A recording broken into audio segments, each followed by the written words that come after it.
Welcome and thank you for joining us today. We are here today to launch the Return to Better initiative, an entrepreneurship and innovation initiative that not just starts an effort, but leverages Muscatine's long history of entrepreneurial spirit and many innovations. It also carries on a tradition that's rooted in the DNA of our community. As you take a look around the venue here this afternoon, what a great place to get this thing started. So Dustin was running around here. I don't know where he went to, but Dustin Joy, the executive director of the National Pro Button Museum at the History and Industry Center, thank you for letting us be here this afternoon. This is, again, a great space that documents the industrial strength of Muscatine throughout the years. I'd also like to thank Mayor Broderson. I saw her running around in the back there. Chamber board members and all of you who've made this event possible. Well, with May Day, May the 4th be with you, Cinco de Mayo, we thought there'd be no better way to kick off this than to do it at May 6th at 3 p.m. Yes, 563. May 2nd at 761, didn't really sound that good and didn't roll off the tongue, but in the same vein as 312 Day in Chicago, 314 Day in St. Louis, 414 Day in Milwaukee, 563 is a celebration of what makes us special here locally. In my short time here in Muscatine, I've seen firsthand what makes this community so special and why now is the time to reignite our local makers, artisans, creatives, and builders. There has been waves of ingenuity throughout centuries, and right now it feels like we're at that moment in time where we don't necessarily need to get back to normal. I think we all forget what normal is as you're all still spread out, masks, and trying to enjoy yourself. It is really hard to throw a kickoff event by not inviting everybody, but having a select crew of people. So by no means is this a comprehensive list of every entrepreneur innovator here, but we do thank you for making some time for us this afternoon. And we don't look to return to a new normal, but make it better than what it was. So the businesses that make up our local landscape that you've come to know today all once had to start small at one point. They all began with an idea or a connection of people that came together to make something happen. At the Chamber, we've been known as a resource, a connector, a facilitator, a project manager, a marketer, and many things to move our business community forward and to expand and grow Muscatine. Last year alone, we spent the better part of the year connecting existing businesses to resources and helping get through some challenging times. I feel like we're in a really good place coming out of everything that took place and transpired. We also released the Make It Muscatine Startup Grant Program. You'll see that on the back tables there as you head out. The Make It Muscatine Microloan Program. And we also published a Starting a Business in Muscatine guide. So we've been dedicating more and more focus to this type of initiative leading up to today. Strategically, we see entrepreneurship and innovation as a key focus area this year and well into the future. While they're buzzwords commonly used across the country, like I mentioned before, they are what make Muscatine Muscatine. So you guys are all a testament to that. And at this time, I'd like to introduce you to Jake Hammond, founder of Return to Better Institute and director of Peoria Innovation Alliance. Jake is not only a friend and colleague from my time being in Peoria, but he and I have a lot of shared experiences over the last 10 years of what it looks like and means to be an entrepreneur and innovator in smaller communities, not named Chicago, St. Louis, and Milwaukee. So Jake, I'll let you take it from here, and we appreciate you all being here at 5, 6, well, it's 3:35 right now, so thank you.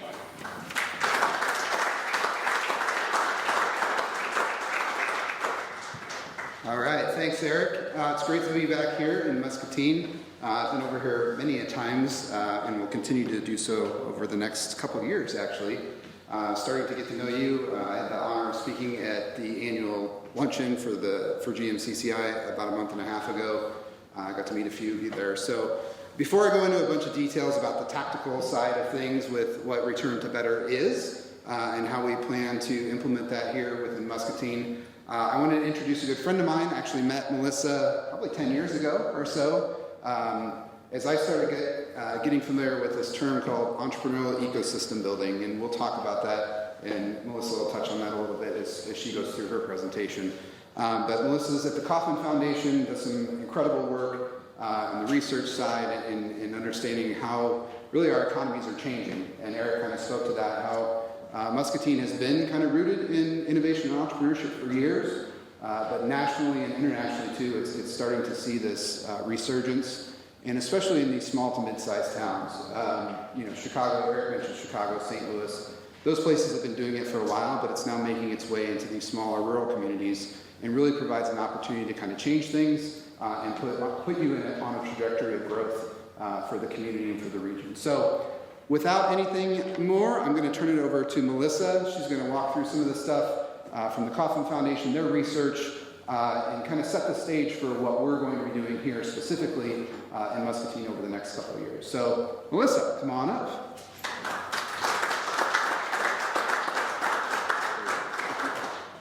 Well, thanks, Jake, and thank you all for having me today. I am so excited to be in Muscatine, and one of the things I already love about this community is how much you all celebrate your entrepreneurial heritage. I think that's really something special. I also feel like I should tell you I've got some burgeoning roots in Muscatine. I don't know if that's an oxymoron, but my in-laws live here in town, and so it's a great opportunity to visit them. And to kind of visit Muscatine again and to talk a little bit about the future that we all share here in the Heartland region. So as Jake had said, I work at the Kauffman Foundation in Kansas City. I lead our grant making to support entrepreneurship work in the 4-state region in and around Kansas City. So that's Kansas, Missouri, Nebraska, and Iowa. And I'm here to talk today with all of you about the future of that region. And I think one of the things that really excites me about this is we're going to have an opportunity, number one, for me to geek out about kind of the state of the region as it sits today, but also to talk about some of the trends that we're seeing, some of the things that might need to change in how we think about our future if we really do want to rebuild better.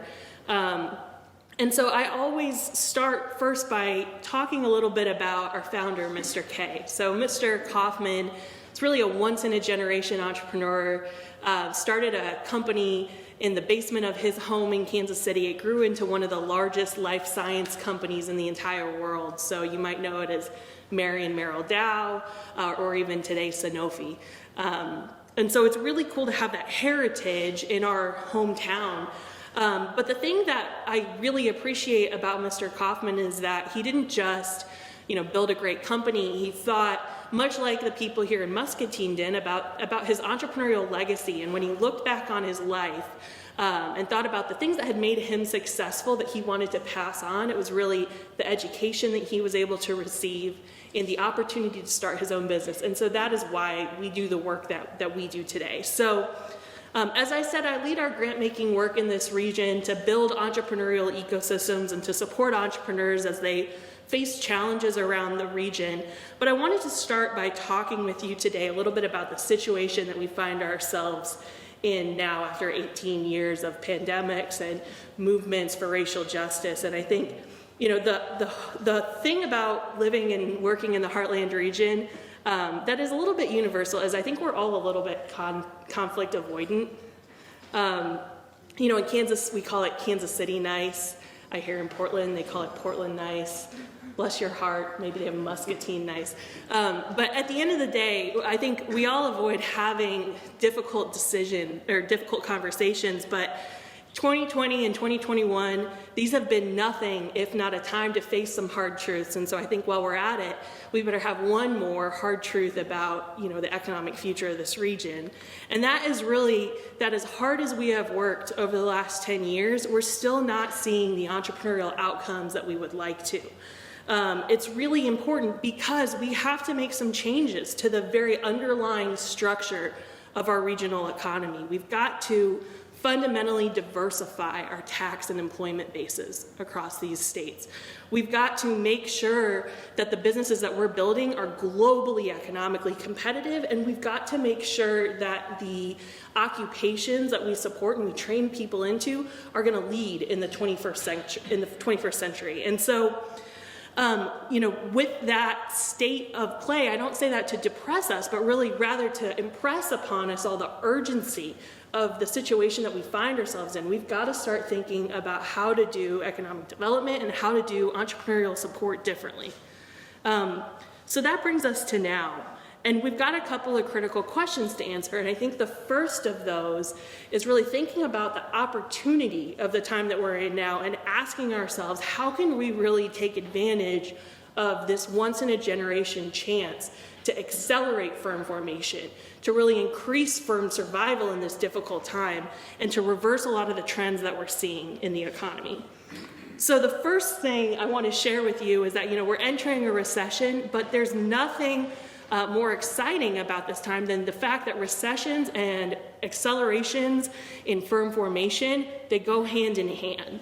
These traditionally happen at the same time. And when we think about this in economic terms, that a lot of people who are starting companies in times like these, they're starting it out of necessity because they've lost a job, because they're underemployed, because their skills are no longer a match for the job openings that we have. But I take that really as a challenge. Right? This is a time when it's not just about upskilling folks, it's about making sure that they have the support of a community around them to make sure that they've got the best chance at being successful. And so that in 2 or 3 years, when the economy naturally improves and we come out of a recession, when people think about quitting their entrepreneurial venture and taking a job, if we've done our job right, that's a really hard choice for people to make because it's an equally good economic future.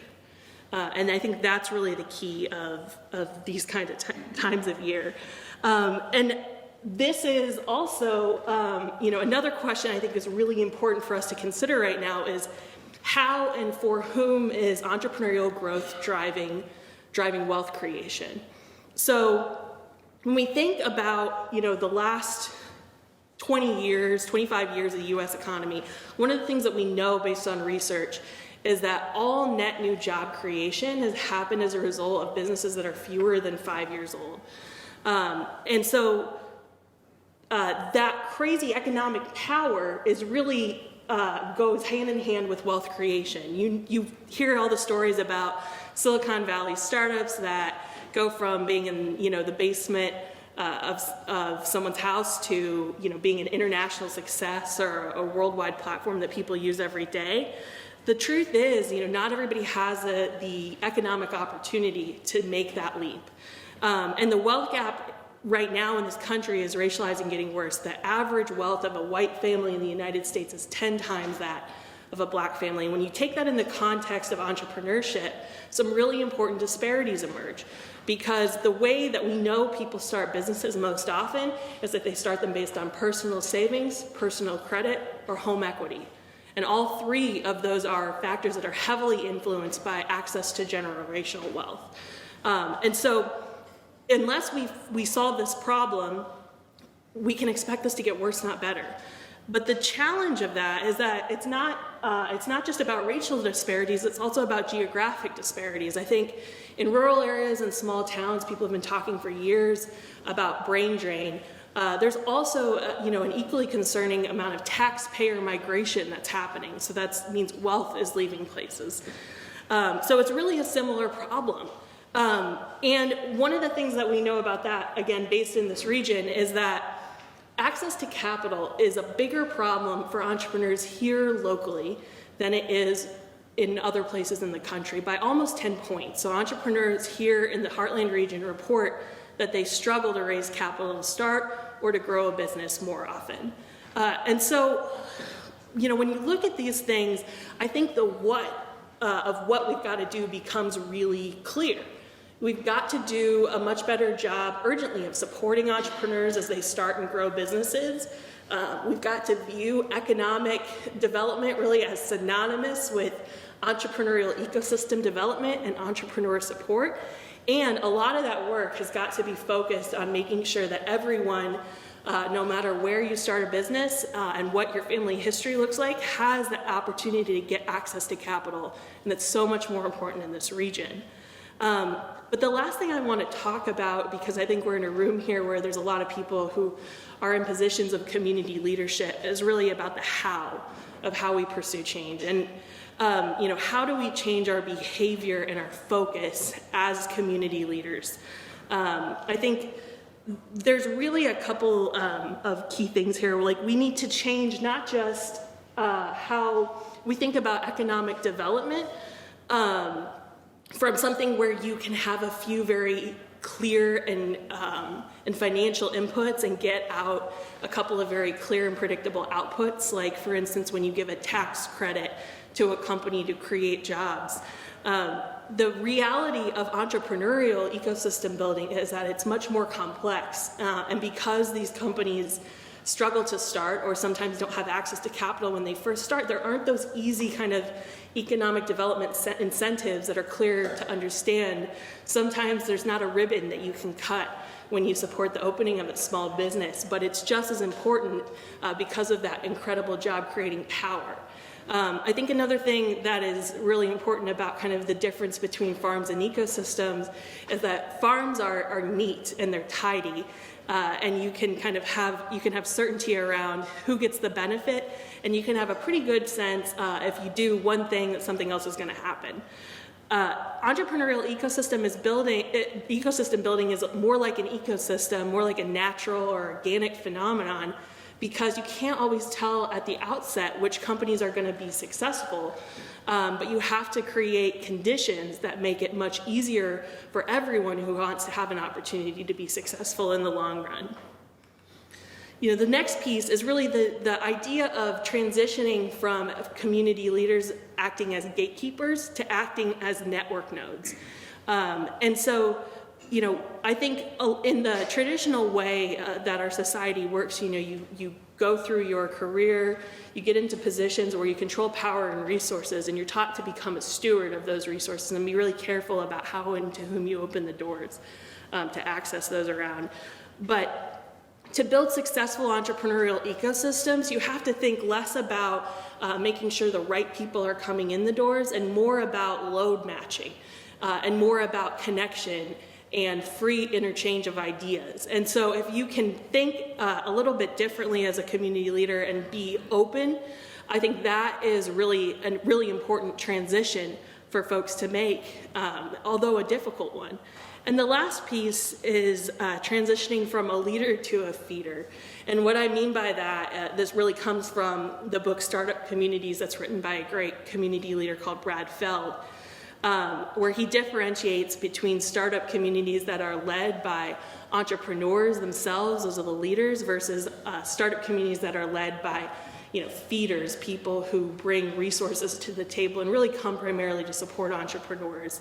Feld argues that leaders ought to be more important than feeders. I don't know that I really fully agree with that. I think the real key is that for everyone in our communities to transition from acting like leaders to acting like feeders, coming in support of a larger idea, coming in support of other people in the room, and really making that transition to servant leadership, which is another way to talk about it. So I'm going to leave you with those thoughts. It's been a real pleasure talking with all of you today. If you have any questions about our work, I'll be around at the end, and I just want to also leave with a couple of resources, which are my email if you want to get in touch. You can go to kaufman.org and sign up for our newsletter.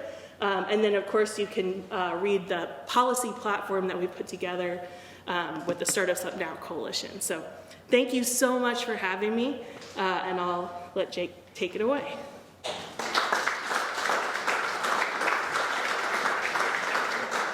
Thank you, Melissa. We'll actually talk about some of these things here in the next few slides, specifically America's New Business Plan and what that looks like. So let's talk a little bit about all the great things Melissa said and how do we implement that here in Muscatine specifically. So what is Return to Better? We're really looking at building this, helping implement this end-to-end experience aimed at doing exactly what Melissa said, meeting entrepreneurs, startups, and innovators kind of at their point of need. So this was also mentioned too around job creation. This is just a nice little chart that goes along with it, but as you can see here in the purple, companies that are less than 5 years old are the ones that are contributing to the net job growth in the United States over the past 20 years or so. So one of the key things that we're going to be doing here in Muscatine and really with any of these communities is helping people identify what type of business they are. And as you hear entrepreneur, and we talked about it a little bit, you know, a lot of people just associate that with tech entrepreneurs, maybe these high growth companies, the Facebooks, the Googles, those types of things. We're really trying to focus on 3 different business types as we implement this plan here in Muscatine. The first is lifestyle businesses. So lifestyle businesses are really that single solo entrepreneur that might be a graphic designer, an artist, a consultant that's doing work on their own, trying to survive, making their just enough income to get them by, or maybe even grow and have a nice income, but it's really typically that person that's just operating solo. The second business type is a small business, which you're probably all familiar with. These are typically service-based companies that have employees, they service customers, anything from restaurants to hair shops to cleaning services. Those qualify as what we talk about small business. You're not really interested in massive growth, but it's something to employ staff and provide a service. And then third, also important, are those high-growth companies that we talked about. High-growth companies typically are going to take investment. The dollars come in exchange for equity, and their goal is to grow. And at some point have some type of exit or acquisition where they get bought by a larger company, or if they're really lucky, they go public and are able to offer stock. So we're equally focused in looking at those 3 different types of companies. And as we get into this, there's resources that we'll be creating and offering that are specific for each one, as well as generally for everyone. So the Return to Better program is really broken into 4 different areas, and I'll go into just a little bit of detail on each one. So the first one is education and programming. The second one is service providers, which we've talked about a little bit. Policy and advocacy, what can you as community leaders, elected officials do to help support entrepreneurship? And the fourth is an innovation fund. So first, from the education perspective. So we like to say entrepreneurship isn't taught, it's experienced. I know several colleges that have, they have degrees in entrepreneurship. While it's noble, but I think entrepreneurship itself is really taught when you experience it. When you've eaten ramen noodles, or in my case, lived in your mom's garage for 6 months when you lost your job and started your new thing. It's really one of those things that you have to experience firsthand to understand what entrepreneurship is truly about. So as I mentioned, the 3 different business types, what we're looking at are teaching everyone and being able to give kind of a level ground set around the basics. So being able to inform everybody from an entrepreneur's lens, things like the business model and business model in comparison to a business plan. There's some subtle differences between the 2. Actually, not so subtle differences between the 2. Accounting, storytelling, legal, how to do e-commerce, branding, taxonomy being terminology. You've heard the word entrepreneurial ecosystem building. What does that actually mean? It's more like entrepreneurial infrastructure if you think of it in terms of comparing it to city services, social media, finance, and so on. We'll be continuing to build some additional courses as we go.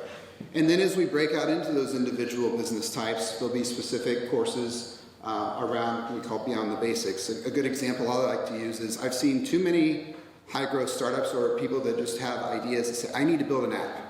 I have to build an app. That's where my thing is. Maybe I haven't done any of this other stuff, but I have to build an app. And they don't know any better, and they go partner with somebody maybe overseas or somebody that they know, and at the end of the day, they get charged $60,000 and they have something that nobody wants, right? We want to try to help people avoid that and get some of that upfront education and knowledge before they go down that path. Same thing for small businesses. A small business that might be wanting to make the transition to e-commerce and being able to sell their products online, but they've never done that before. So how do we help educate them to give them the tools and the resources that they need? So education is the first bucket. The second one is service providers, and I want to show you this map that we created.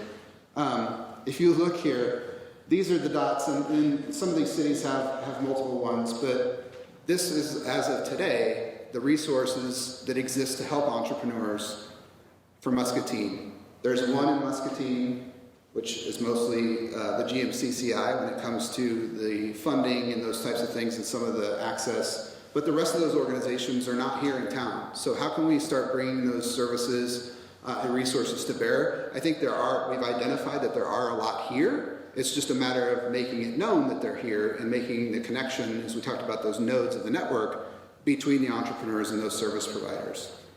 And we talk about those service providers, we're talking about financial institutions, support institutions, policymakers, markets, human capital, the workforce development type of stuff, infrastructure from an internet perspective, R&D facilities, and culture. Who's kind of driving that culture?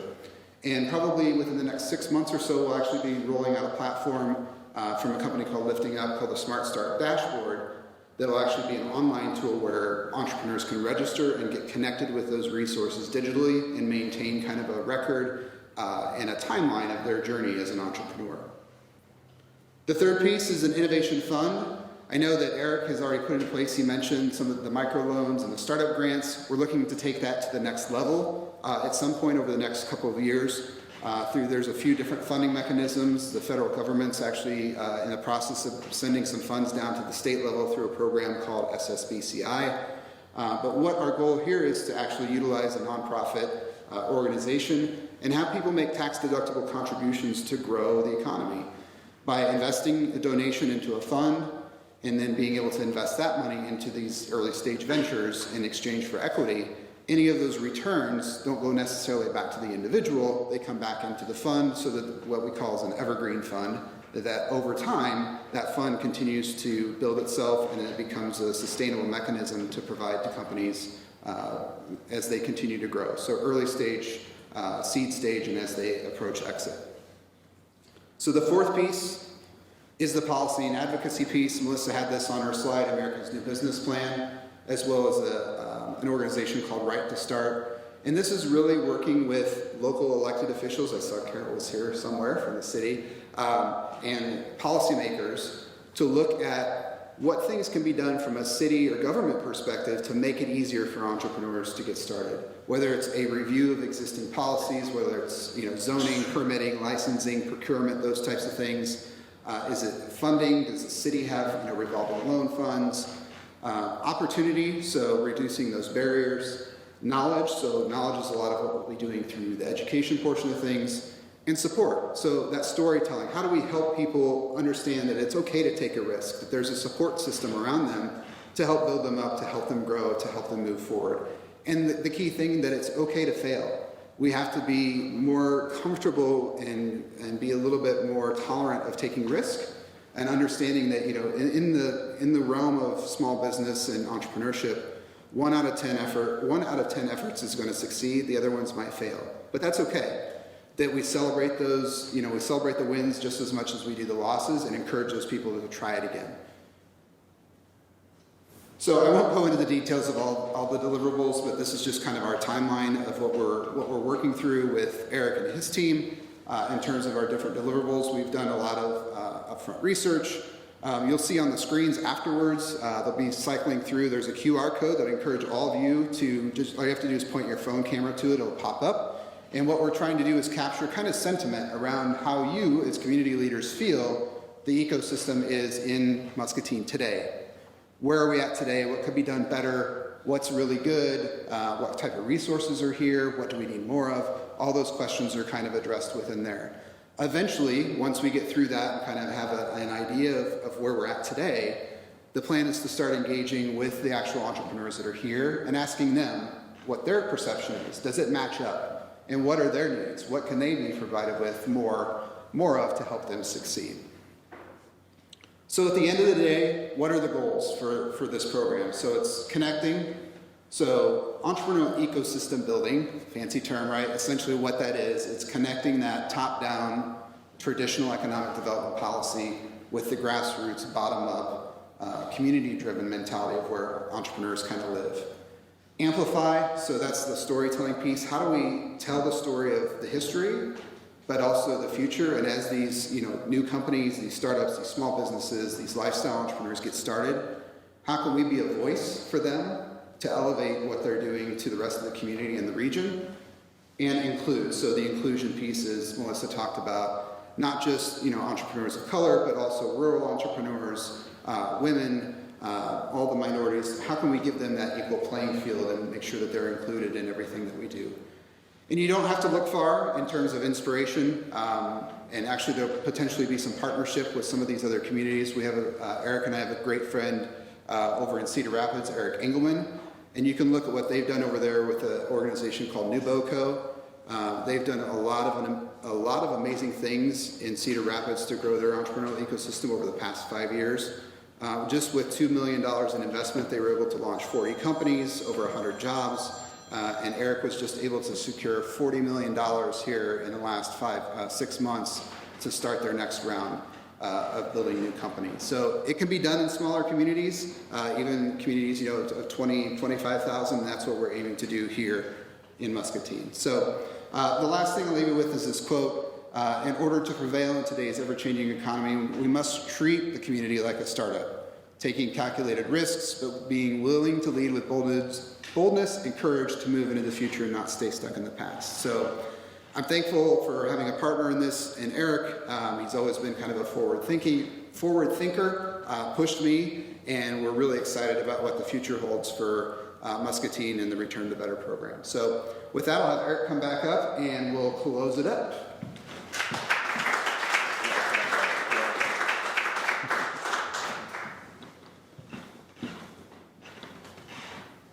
All right, as Jake talked about there's a QR code that you can scan, and also on the way out, there's 3 flyers, which it's all the same flyer, so grab one, but take those with you, and that is our survey.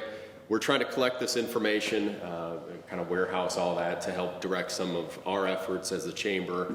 Again, Jake, thank you. Melissa, thank you.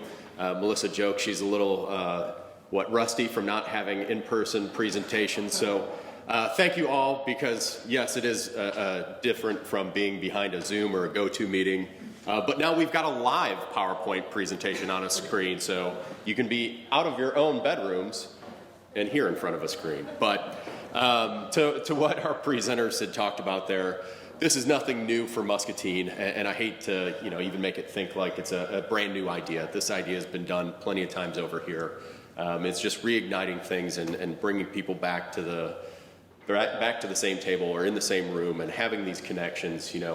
Having met Jake, I guess in Peoria, my wife and he went to high school together, so it's amazing how these connections take place, and he knows Melissa, and we have mutual friends in between, and you all have your own connections as well, and that stretches throughout the region. So the more that we can get everybody connected and start to learn from each other again, based off of what we've just went through and what we're still going through, how do we make it better, and how do we keep pushing the needle forward? So it is 5:04 now, so I guess the party's over. But no, joking aside, we have the room for a little bit longer. So we do have beer and wine in the back. Where's Jeff Mitchell?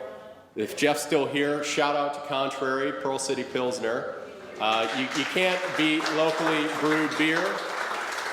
So that's what it's all about. And supporting our local entrepreneurs, small businesses, big businesses. Let's keep this thing rolling. We'll all be roaming around here afterwards, so happy to answer any questions, but if you don't want to start a new business after all this, I don't know what's wrong with you. So we hope to be able to get out to the community and do more of this as we go along. This is only the kickoff, so if you know anybody that might benefit or be of value to future conversations, please make an introduction to us, and we're happy to take it from there. So thank you guys, we appreciate it.